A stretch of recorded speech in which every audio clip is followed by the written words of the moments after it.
പര്യടനത്തിനിടെ Indian cricket ടീമിനെ പിടിച്ചുകുലുക്കിയ ഒരു വിരമിക്കൽ പ്രഖ്യാപനമായിരുന്നു അശ്വിൻ്റേത്.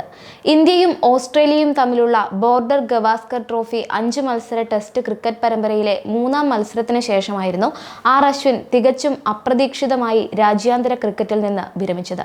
വാഷിംഗ്ടൺ സുന്ദറിനെ പോലെയുള്ള യുവതാരങ്ങളുടെ വരവ് അശ്വിന്റെ വിരമിക്കലിനെ സ്വാധീനിച്ചെന്നാണ് കരുതപ്പെടുന്നത്. 2025 ഇന്ത്യക്ക് മുന്നിലുള്ള ഏറ്റവും വലിയ പോരാട്ടം ICC ചാമ്പ്യൻസ് ട്രോഫിയാണ്. പാകിസ്ഥാൻ ആതിഥേയത്വം വഹിക്കുന്ന ICC 2025 ചാമ്പ്യൻസ് ട്രോഫി ഹൈബ്രിഡ് മോഡലിൽ നടത്താൻ തീരുമാനമായിട്ടുണ്ട്.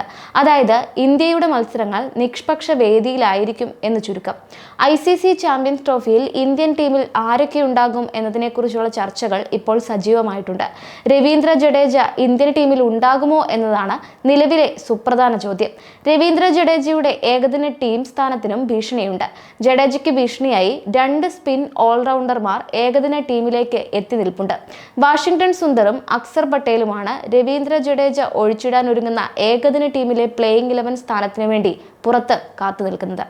ICC 2024 T20 ലോകകപ്പ് സ്വന്തമാക്കിയതിന് പിന്നാലെ ജഡേജ T20 രാജ്യാന്തര ക്രിക്കറ്റിൽ നിന്ന് വിരമിച്ചിരുന്നു.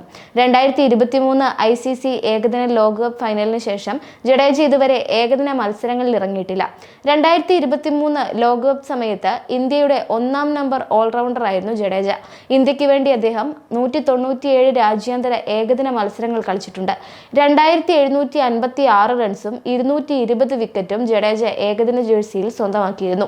വാഷിംഗ്ടൺ സുന്ദറിന് 22 ഏകദിന മത്സരങ്ങളുടെ രാജ്യാന്തര പരിചയം മാത്രമാണുള്ളത്.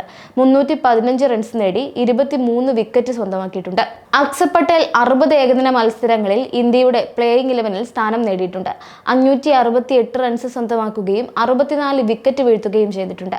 ഓസ്ട്രേലിയൻ പര്യടനത്തിലെ ആദ്യ ടെസ്റ്റിൽ അശ്വിനെ ഒഴിവാക്കി വാഷിംഗ്ടൺ സുന്ദറിനെയായിരുന്നു പ്ലേയിങ് 11-ൽ ഉൾപ്പെടുത്തിയത്. പിങ്ക് ബോൾ ടെസ്റ്റിൽ അവസരം നൽകി. എന്നാൽ ബ്രിസ്ബനിലെ 3-ാം ടെസ്റ്റിൽ അശ്വിനെ പുറത്തിരുത്തി ജഡേജയെയാണ് പ്ലേയിങ് 11-ൽ ഇന്ത്യ ഉൾപ്പെടുത്തിയത്. എന്നാൽ സമീപ നാളുകളിൽ ടെസ്റ്റ് ക്രിക്കറ്റിൽ അത്ര മികച്ച ഫോമിലായിരുന്നില്ല അശ്വിൻ എന്നത് ഓർക്കണം. ഓസ്ട്രേലിയൻ പര്യടനത്തിൽ അവസരം ലഭിച്ചില്ലെന്ന് വാദിക്കാമെങ്കിലും ന്യൂസിലൻഡിനെതിരായ ഹോം ടെസ്റ്റ് പരമ്പരയിൽ അശ്വിൻ പഴയ നിഴൽ മാത്രമായിരുന്നു. 3 ടെസ്റ്റിൽ നിന്ന് 9 വിക്കറ്റ് മാത്രമായിരുന്നു ന്യൂസിലൻഡിനെതിരായ പരമ്പരയിൽ അശ്വിൻ സ്വന്തമാക്കിയത്. പരമ്പര ഇന്ത്യ 0-3 പരാജയപ്പെടുകയും ചെയ്തു. രാജ്യാന്തര ടെസ്റ്റ് ക്രിക്കറ്റ് ചരിത്രത്തിൽ ഏറ്റവും കൂടുതൽ വിക്കറ്റ് വീഴ്ത്തിയതിൽ 7-ാം സ്ഥാനക്കാരനായിട്ടാണ് അശ്വിൻ എന്ന ചെന്നൈ സ്വദേശി അന്താരാഷ്ട്ര ക്രിക്കറ്റിൽ നിന്ന് വിരമിച്ചത്. 106 ടെസ്റ്റിൽ നിന്ന് 537 വിക്കറ്റും 3503 റൺസും അശ്വിന് സ്വന്തമായിട്ടുണ്ട്. ഇന്ത്യക്ക് വേണ്ടി ടെസ്റ്റ് ക്രിക്കറ്റിൽ ഏറ്റവും കൂടുതൽ വിക്കറ്റ് വീഴ്ത്തിയതിൽ 2-ാം സ്ഥാനത്തും അശ്വിനാണ്.